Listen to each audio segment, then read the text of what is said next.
Good morning. I'm Mark and I'm with the Beach Life. And what we're going to be showing you today is how to install a Mexican Thatch umbrella cover on one of our island tables. Now, Mexican Thatch umbrella covers, they exist for the people that want to really get that tropical island vibe going to in their backyard or whatever area they want to put this in. And they are designed for any umbrella frame that's reasonably heavy duty and it has 8 supporting hip rafters. Now, what we're doing specifically here today is we designed a roof system on our island tables to take a 9-foot cover. And we did ours out of 2-inch treated poles, to really go with that tropical vibe. But as long as your frame is semi-heavy duty and it's aluminum frame, bamboo, teak, a hardwood, anything strong enough to support the weight of these covers, because this cover here is a 9-footer, it weighs about 25 pounds.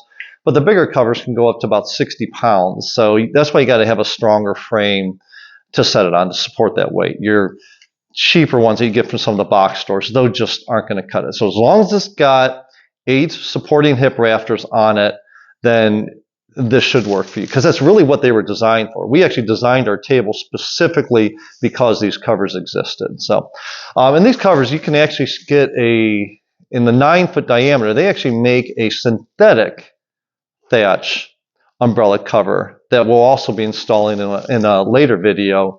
But for today, we're just talking about the natural thatch umbrella covers that you can get. We source ours from a manufacturer, from a distributor in California, but they're readily available online and they're cheap compared to the other options, which are real, like sable palm fronds, or even the synthetic palm fronds that are out there. This is just cheap because a replacement cover for one of these, the 9-footer, can be shipped to your door typically for under $200. Whereas going with real palm leaves or synthetic thatch leaves on it, they can end up with a product that's like at least 10 times, if not 15 times more expensive. So, now these don't last very long. There's a price to be paid for that. We up here in Northeastern Ohio get about 2 years out of it. If you're in a drier area like the desert Southwest, you could get 5-6 years out of them. In theory, this one that's inside here will last forever. 40 years from now, it should look just like this. It'll be dry and brittle. But because, these are made up of real palm leaves, that means they're an organic product. So when they're outside and they're getting wet and they're dry, then the sun then baking on them, they just become brittle. Just think of a compost pile in your backyard. So about 2 to 3 years of life is what you should expect over here east of the Mississippi. We get a good 2 years period up here in Northeastern Ohio. We get snow over the winter, so your experience with it may be different. But what we did was we built a brand new table outside yesterday. It's a table that we're delivering up by the Lake Erie Islands to Marblehead, and we specifically did that when I didn't install the cover yesterday because I wanted to make a video this morning. We got nice sunny weather this morning where I can show you how to do it. So let's go outside.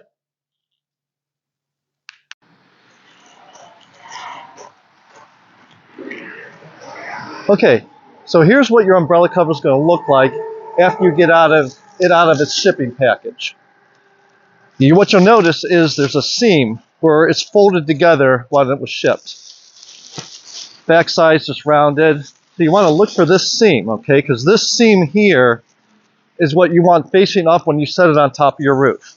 And also notice at the point, it's got this circle. It's a hole in the weaving of the thatch. This is designed to be over the center of your roof pole, whatever your pole is. If it's a small 2-inch pole for your umbrella, 1.25 inch for your umbrella, or in our case, the 6-inch main pole. Make sure this is centered over that. That's the idea in the end.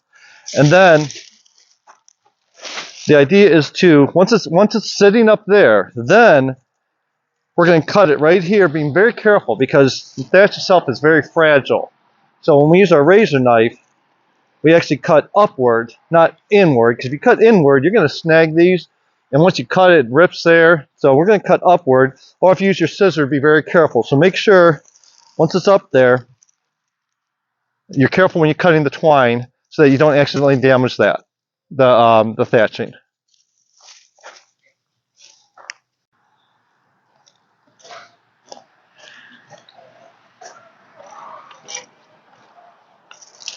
Okay, now that we have it here, where it's a good starting point for us, okay? We got the seam line facing up. Now we're going to carefully cut the twine that's holding the roll together. I'm just using my razor knife, and again, like I said, I cut straight up, so there's no chance of me damaging the thatching. There's usually 2 of them on here. Okay, so there we go. Now what I'm going to do, I'm just going to unfold each half of the cover as far as I can. Yeah, be very careful here. If you have to have somebody hold the ladder for you, definitely do it. And this is just where I start out. It's right about here. Okay, then what I do is from the inside, I just reach my hands up and I grab the top of the thatch and I just keep folding it over onto the frame.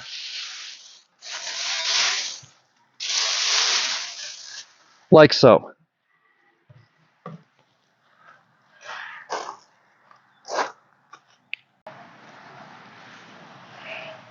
All right, now that we got the thatch up there on top of the roof, now what we have to do is get the cover itself centered over the center pole.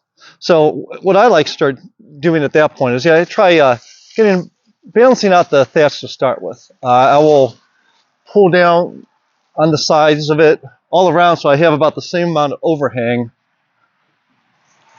on the whole thatch.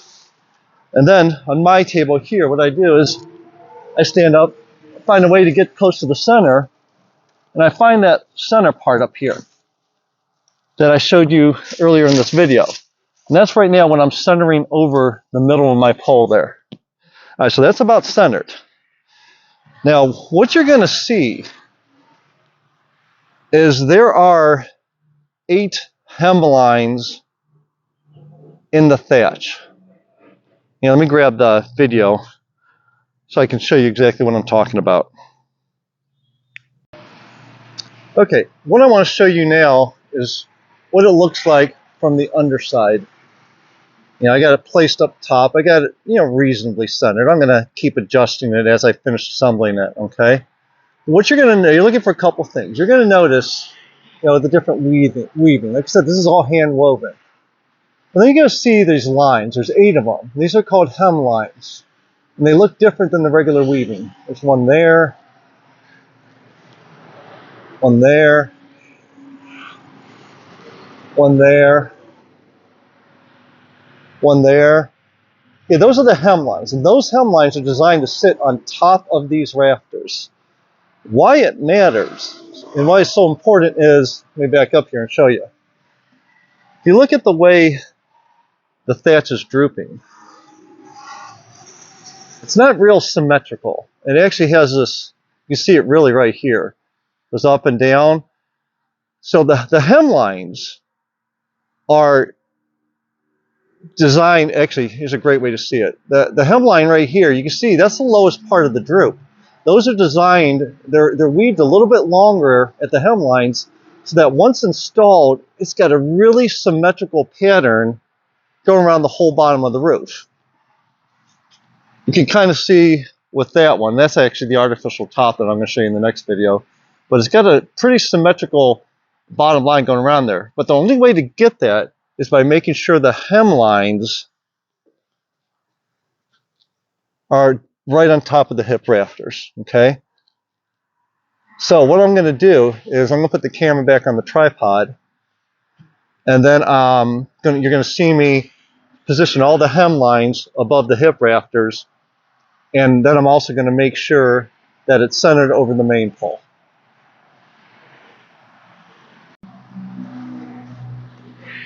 Okay, what I'm going to do now is I'm going to position all the hemlines over the hip rafters. Again, be careful when you're doing this. I know how far I can push it when I'm moving these without ripping it, because I've done, oh gosh, probably a couple hundred of these. So I'm going to go around first, put all the hemlines over all the hips. Once you start adjusting them, they kind of just start falling into place there at that point. That's why I get into this point, they're kind of already lined up. Now, each top is different, okay? These are all individually hand woven by people, in a warehouse on a floor, I guess, is what I was told, at least led to believe. And they can all be different. So, some will line up easier than others. So once you have the hemlines lined up on the hip rafters, then I'm going to get back up here again and double check to make sure I'm centered where I want to be with the cover. Okay. Yeah, I'm pretty good there. Let's do a little bit. There we go. I'm pretty good there. Okay, so now I have it centered. My hemlines are all even. Now what I'm going to do is take a look around, make sure my hips are all lined up here. And really what I'm doing now is I'm just trying to make sure that I got about the same hangover. And again, take your fingers, go in through the reeving, and you can gently pull down on it. And this is how you'll do it to get your thatch hanging as level as possible. Now some thatch hangs more level than others. It's just the nature of the product, I guess. Actually this is hanging really nice and consistent really the whole way around. It's a little heavier there, which is just opposite of that, so I can't really do much with that. I can't pull this way to bring that up. I can't pull that way to bring it up. But that's also part of the nature. It's not supposed to look perfect. The idea of these things is to give off the vibe of, hey, I'm stranded on a desert island, and I'm gonna forage with what I have to in the woods off the beach and get my poles and my palm leaves and put up here so I have shelter from the sun and the rain. That's kind of the whole idea of tiki huts. So, all right. Now it looks like we got it centered and pretty well balanced, and honestly, it looks really good from in here. So at this point, I think our placement's done. Then the next thing we have to do now is lash it to the roof. It'll stay here, and even with the mild wind, it'll still stay here. But if you get a really, really, really strong wind, it can pick it up and move it. So you do have to lash it to your roof frame. And I'll show you how we do it on our island tables here. And your umbrella frame that you have will be similar, and you'll get the concept of it. So let me reposition the camera for this.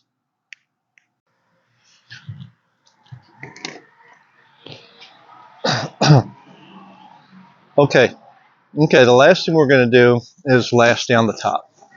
Now, what we use is pure manila roping on ours, 1/4 inch diameter. We use this because it matches I don't know if you can see it, it matches the rafter trimming that we have on here.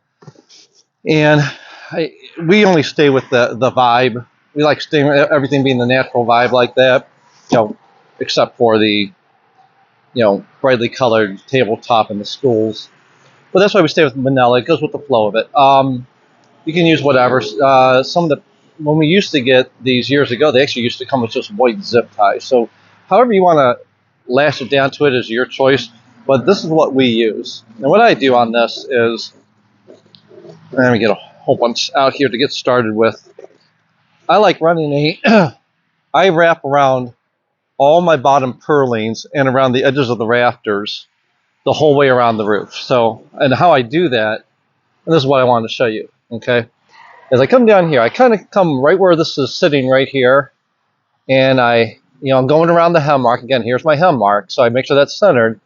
And I just feed my roping through the holes in the weaving of the rafter, okay? And then I'm just pulling it down. And I'm being gentle with this, Sometimes your roping can get snagged. And I'm just going to pull it down, and I pull a whole bunch out here. Just so I can start working my way around. Now what I do is, my philosophy is, I'm going to start my winding like this because, it'll hold this center seam down on the pole. So I'm attaching it there. Then what I keep doing, see this line I'm continuing, it came from the top of this pole down, so now I'm going to go around the back side. I'm going to continue that type of weaving. I'm going to go through the holes in the weave. I usually go through 2 holes, then I bring it back over. And I try to make sure my weaving is lining up right where my purlins are. That way it's not stretching out or stressing out the cover in any way, shape, or form. And I'm going to make sure it stays centered as I do that. So I do this 3 times on all my lower purlins the whole way around. I just snug it up. I'm not pulling super tight. I'm just snug it up. I'm trying to do it symmetrically the whole way around. Watching so it doesn't get grabbed there. The whole way around, because it gives a nice little flare to it. And see, it keeps it from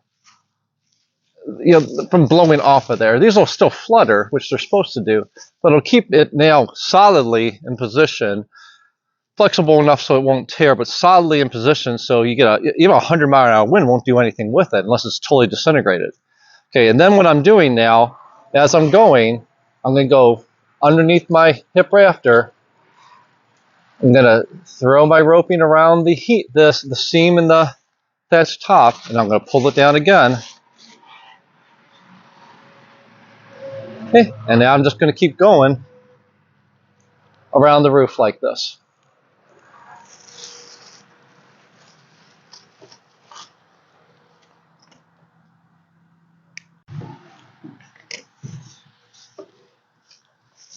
And now you can see why I strung a whole bunch out, because I wanted to make sure I had enough to, I tried to string out enough to go about halfway around the roof.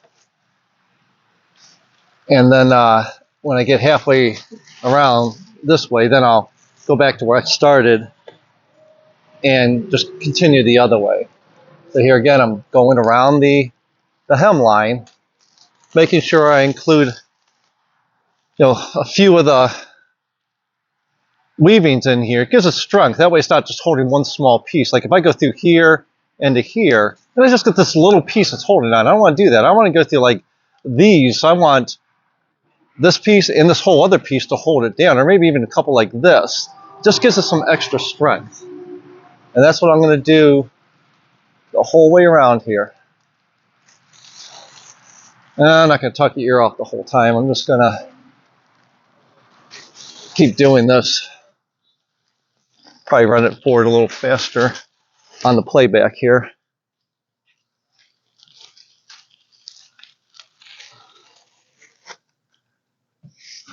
Okay.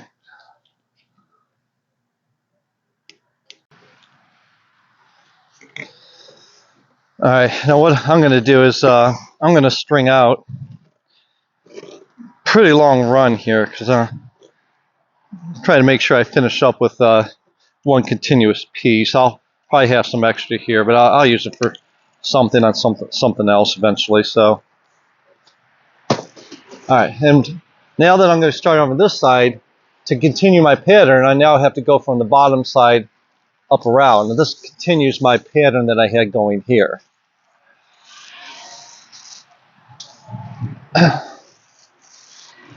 See, gotta be careful. I have a little knot there. If I was to pull that really, really fast or hard, I could rip it.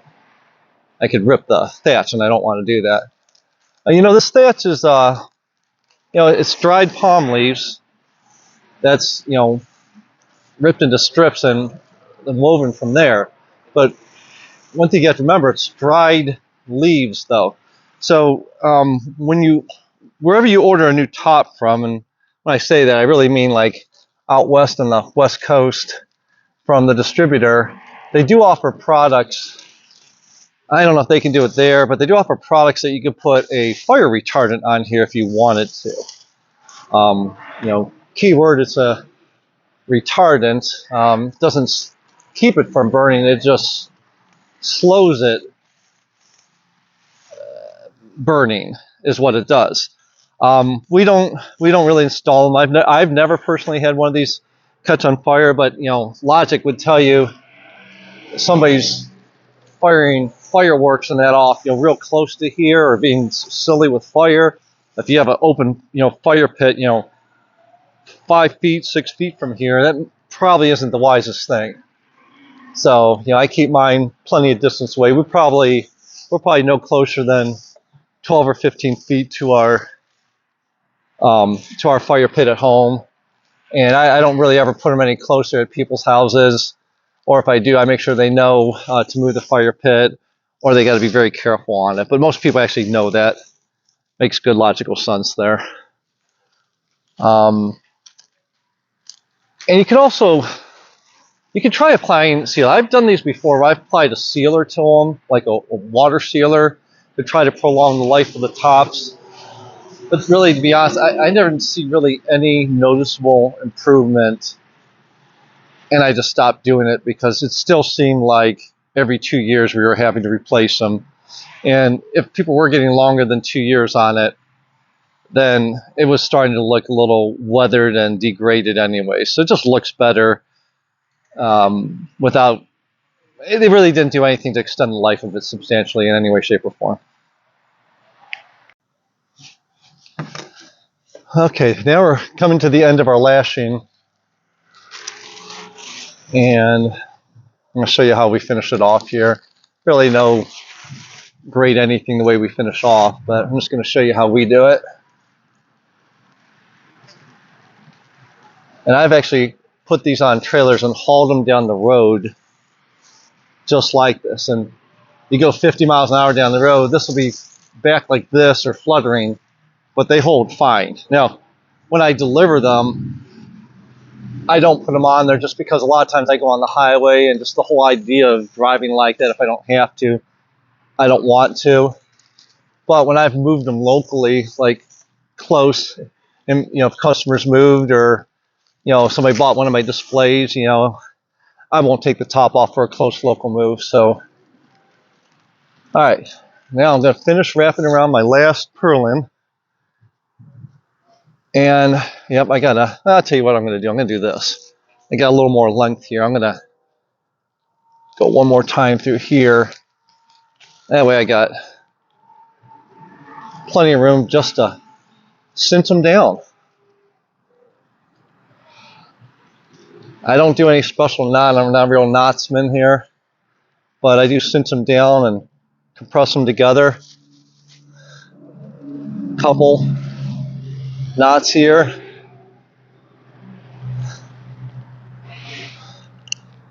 And same philosophy. You're going to cut away from the thatch, and that's it. And you're done.